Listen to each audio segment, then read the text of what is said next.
Alors la nappe du Garon, il faut s'imaginer que c'est une succession d'événements géologiques qui ont contribué au façonnement de la vallée telle qu'elle est aujourd'hui, à commencer par un événement géologique lointain qui a fait que le Rhône a été dévié et a circulé dans la vallée actuelle du Garon, donc il ne s'écoulait pas dans la vallée connue dans le secteur de Lyon, mais s'écoulait par la vallée du Garon, et qui a donc entraîné des surcreusements de la vallée. Et plus récemment, les glaciers qui sont venus combler cette vallée et lors des fontes sont venus déposer ce qu'on appelle des alluvions fluo-glaciaires. Donc c'est des dépôts de sable et de gravier qui sont liés aux eaux de fonte et qui sont venus combler cette vallée sur des épaisseurs qui sont très importantes. On parle de 10 à 30 mètres d'épaisseur par endroit et qui sont sans commune mesure avec le débit actuel du Garon qui est beaucoup plus modeste et qui lui a déposé ses propres alluvions mais sur des épaisseurs moindres de l'ordre de quelques mètres. Ces alluvions fluvioglaciaires qui ont comblé ce couloir sont venus après se saturer avec les eaux météoriques qui se sont abattues sur le bassin versant et qui sont venus remplir ces matériaux poreux et perméables et qui ont constitué donc, petit à petit la nappe du Garon telle qu'elle est aujourd'hui,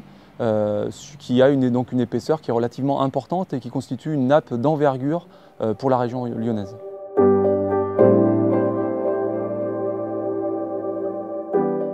Le fonctionnement de la nappe est en lien évidemment avec la géologie et avec les différents épisodes sédimentaires qui se sont produits. Elle va être principalement alimentée par les eaux météoriques qui vont s'abattre sur le bassin versant. Ces matériaux sédimentaires étant poreux, la pluie va pouvoir s'infiltrer et petit à petit venir saturer ces terrains et former donc une nappe, la nappe du Garon,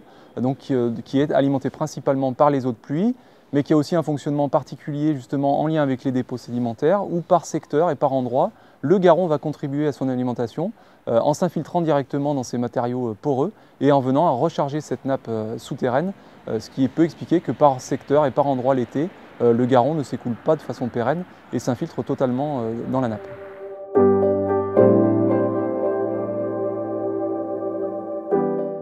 Alors sur l'impact du changement climatique, on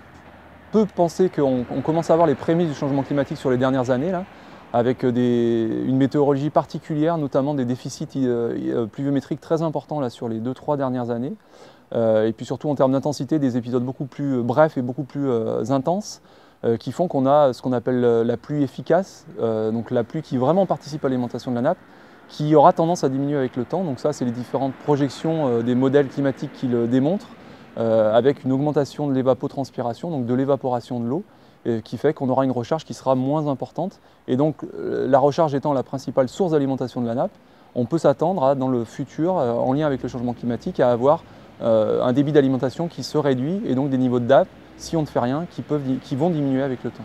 D'où la nécessité de mettre en place des outils pour limiter les usages et donc d'instaurer des volumes maximum prélevables sur cette nappe-là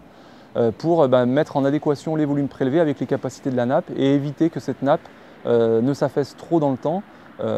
en lien avec des surprélèvements qui pourraient se produire.